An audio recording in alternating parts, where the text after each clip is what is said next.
13th and final episode of Carl Sagan's 1980 PBS series Cosmos, A Personal Voyage, relates a heavily fictionalized retelling of Hypatia's death, which results in the Great Library of Alexandria being burned by militant Christians. In actuality, though, Christians led by Theophilus did indeed burn the Serapeum in 391 AD. The Library of Alexandria had already ceased to exist in any recognizable form centuries prior to Hypatia's birth. As an intellectual woman, Hypatia became a role model for modern intelligent women, and 2 feminist journals were named after her. The Greek journal Hypatia Feminist Studies was launched in Athens in 1984, and Hypatia, the Journal of Feminist Philosophy, was launched in the United States in 1986. In the United Kingdom, the Hypatia Trust has compiled a library and archive of feminine library, artistics, and scientific works since 1996.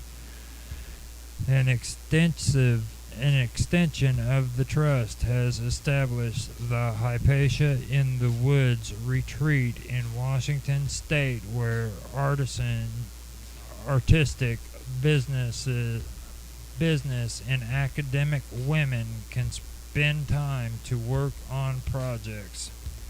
Judy Chicago's large-scale art piece, The Dinner Party, awards Hypatia a place setting.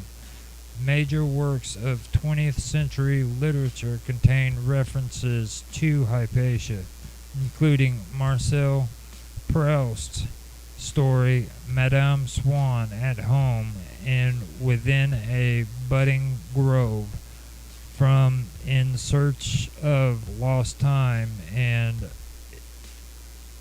Latin Pierce's The Dream of Scipio. Hypatia's life continues to be fictionalized by authors in many countries and languages. In Umberto Eco's 2002 novel, Baldolino, the hero falls in love with a half-satyr, half-woman who is descended from a group of Hypatia's young female disciples who fled after their teacher's murder. These disciples set up a female-only community who tried to keep alive what they had learned from their mistress, living apart from the world to rediscover what Hypatia had really said. All the women who reproduced by fecundation with satyrs are named Hypatia and are collectively known as Hypatias. Charlotte Kramer's 2006 novel Holy Murder, The Death of Hypatia of Alexandria, portrays Cyril as an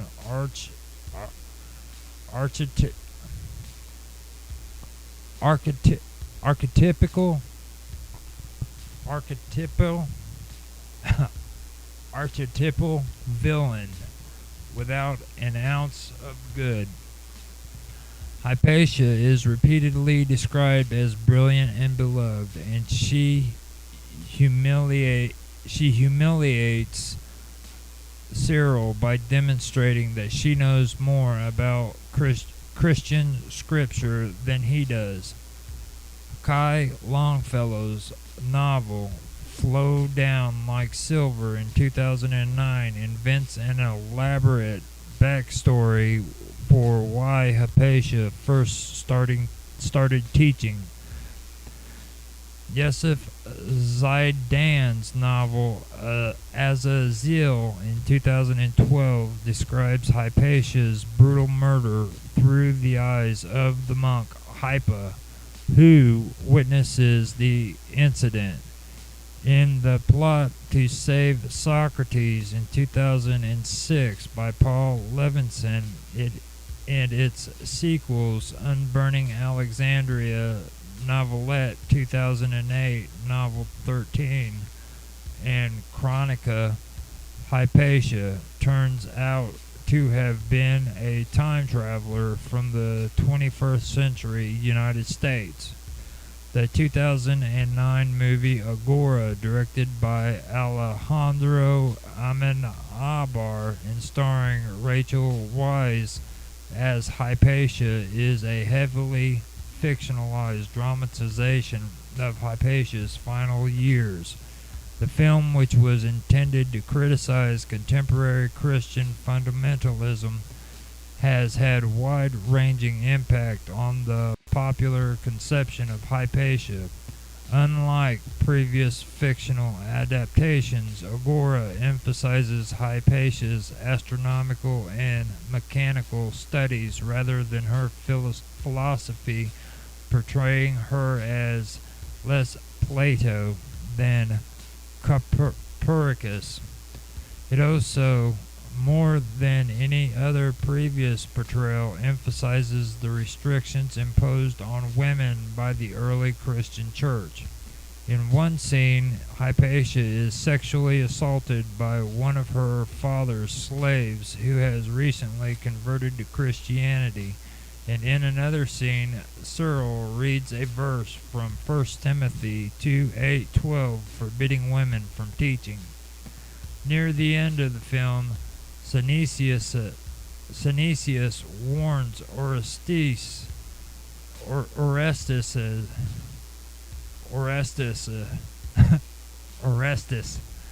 that he must abandon his friendship with Hypatia in order to retain his faith as a Christian. The film also portrays Cyril as his monk as swarthy, bearded men with covered heads, clad in tattered black clothing, resembling media portrayals of the Taliban. The film, however, also contains numerous historical inaccuracies. It inflates Hypatia's achievements and incorrectly portrays her as having discovered proof to support Aristarchus of Samos' heliocentric models of the universe, for which there is no evidence that Hypatia ever studied. It also contains a scene based on the final episode of Carl Sagan's Cosmos, in which a mob of Christians raid the Serapeum and burn all of the scrolls in it, but leaves the building itself largely intact, aside from knocking over a few statues. In historical reality, the Serapeum probably did not have any scrolls in it at the time of its destruction, and the Christians completely demolished the building to the ground. The film also strongly implies that Hypatia is an atheist, a notion directly contradictory to the surviving sources, which all portray her as a devoted follower of the teachings of Plotinus, who taught that the goal of philosophy was a mystical union with the divine. Okay, that was a long read, and again, I'm going to apologize to anybody who heard this and found inaccuracies in the words that I said, and I do apologize about that. I am hoping that someday I'll get over all of that and be able to speak orally a lot, or read orally a lot better. So I do apologize about all that, and I hope you did enjoy the story. I think it's pretty interesting.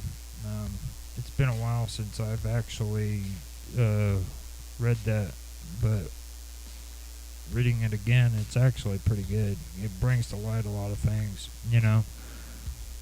especially when it comes to her death, and then afterwards, even today, people dramatize it to the point where the story is actually being lost, and what really took place and what's really known as fact is lost, or it's almost lost. But that's some of the things that I do like about it. And like I said before, if you guys like this story, please like, subscribe, share, make comments. I'd love to hear what you have to say. If you do make a comment, I'll do my best to respond to each and every comment as they come. Thanks for watching, and thanks for listening.